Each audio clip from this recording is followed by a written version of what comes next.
Hello friends, welcome to Rishi kitchen. இப்போது pakoda, onion pakoda நம்ம இந்த கடையில் வாங்குகிறோம் பார்த்தீங்களா பகோடா, அதே டேஸ்ட்டு. இந்த பகோடா நம்ம வீட்டிலே ஈஸியாக செய்யலாம். இது எப்படி செய்கிறதுன்னு பார்க்கலாம். இதுக்கு ஆனியன் ஒரு 2 எடுத்துருக்கேன், மீடியம் சைஸு. அப்படியே நம்ம இந்த பகோடா வீட்டில் செஞ்சு சாப்பிட சொல்ல அசல் கடையில் வாங்கி சாப்பிட்ற மாதிரியே அவ்வளோ ஒரு டேஸ்ட்டாக இருக்குது. என்ன வீட்டில் செய்ய சொல்ல நம்ம இன்னும் சுட சுட சாப்பிட்லாம். இப்போ 2 ஆனியன் எடுத்திருக்கேன். இது எப்படின்னா மெலிசாக கட் பண்ணிக்கணும், நீட்டாக. பகோடாக்கெல்லாம் இதே போல் நம்ம கட் பண்ணி எடுத்துக்கலாம்.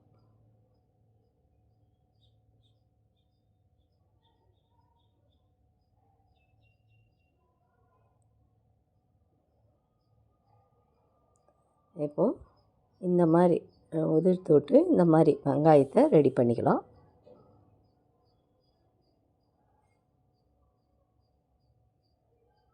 இப்போ பச்சை மிளகாவை நம்ம சிறுவ அரிஞ்சு போடலாம். நான் கொஞ்சம் பெருசாக தான் போடுறேன்.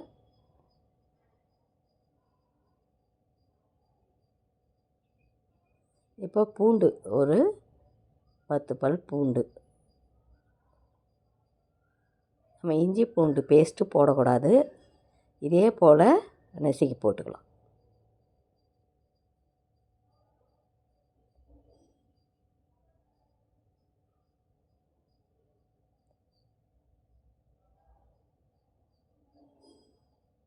கொத்தமல்லி சிறுவ அரிஞ்சு போட்டுக்கோங்க. கறிவேப்பிலை லாஸ்ட்டில் நம்ம தாளித்து இந்த எண்ணெயில் இது பண்ணி போட போகிறோம். இஞ்சி கொஞ்சம் பெரிய சைஸாக தான் எடுத்திருக்கேன், அதுவும் இதே போலே நசுக்கி போட்டுக்கோங்க.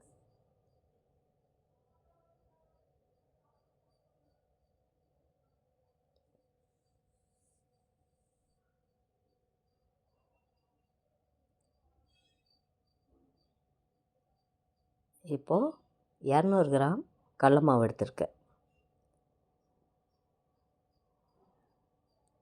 இதில் மிளகாய்த்தூள் ஒரு 1/2 ஸ்பூன், சால்ட்டு,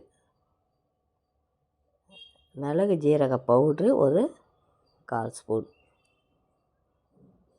மஞ்சத்தூள் 1/4 ஸ்பூன். இப்போது இது நம்ம கரைக்கிறத பொறுத்து தான் இருக்குது. இப்போ போட்டுக்கிறது கரம் மசாலா.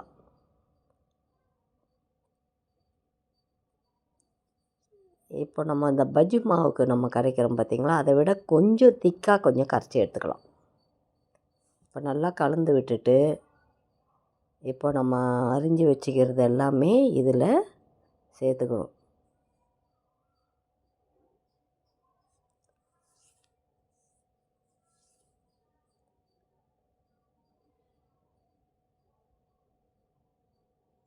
கட்டி இல்லாமல் கரைச்சி எடுத்துக்கிட்டு உங்களுக்கு எந்த பதத்தில் இருந்தால் இந்த பகோடா டேஸ்ட்டாக இருக்கும் அப்படின்றது சொல்கிறேன் நான்.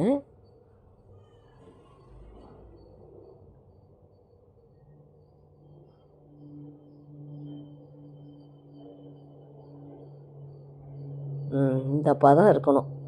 ரொம்ப தண்ணியாக இல்லை, ரொம்ப திக்காகவும் இல்லை. இந்த கரெக்டான இந்த பதத்தில் வச்சுக்கிட்டு இப்போ நம்ம கட் பண்ணது எல்லாமே இதில் சேர்த்துக்கலாம்.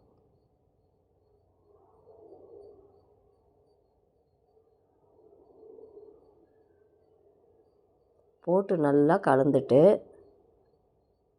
கடல மாவு இதில் நல்லா மிக்ஸ் ஆகணும், அந்த அளவுக்கு கலந்துக்கலாம்.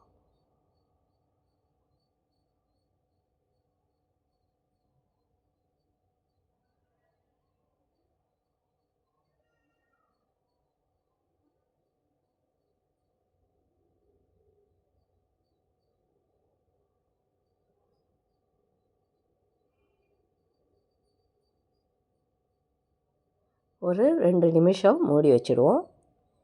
இப்போ அதுக்குள்ளே ஸ்டவ்வில் நம்ம எண்ணெய் ஊற்றி கடாயை ஹீட் பண்ணலாம்.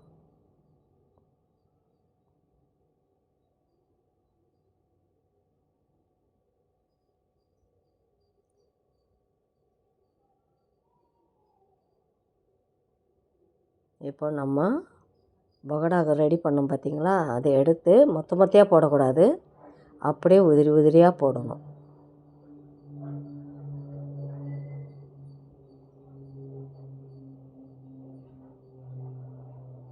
இது செய்ய சொல்லியே அவ்வளோ ஒரு வாசனை, அவ்வளோ மணமாக வரணும் இந்த பகோடாவுக்கு.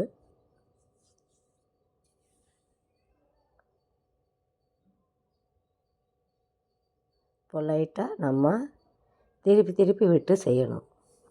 நம்ம ஓவராகவும் இது வைக்கக்கூடாது, மீடியமில் வச்சே செய்யுங்க, கருகிடும்.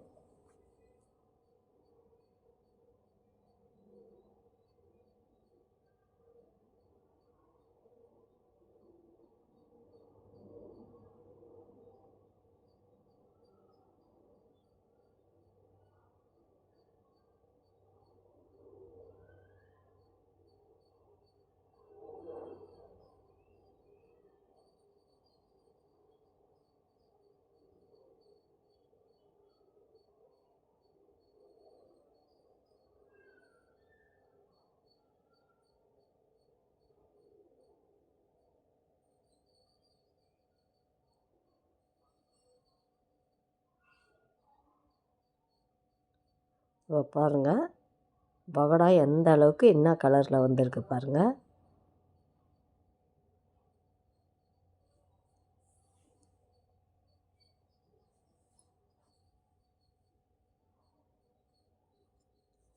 அதே போல் இருக்கிற மாவு எல்லாமே இதே போல் போட்டு எடுத்துக்கலாம்.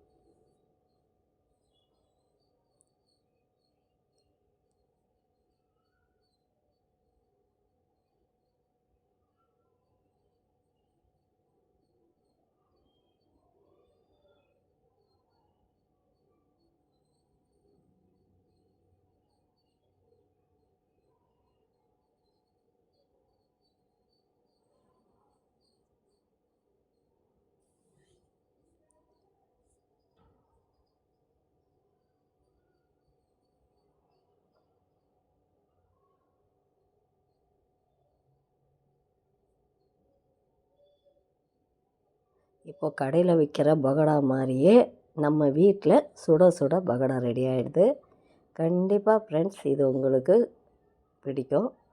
இதே போல் ட்ரை பண்ணி பாருங்கள். ட்ரை பண்ணி பார்த்துட்டு கமெண்டில் சொல்லுங்கள். அடுத்து ஒரு நியூ ரெசிபியுடன் சந்திக்கிறேன்.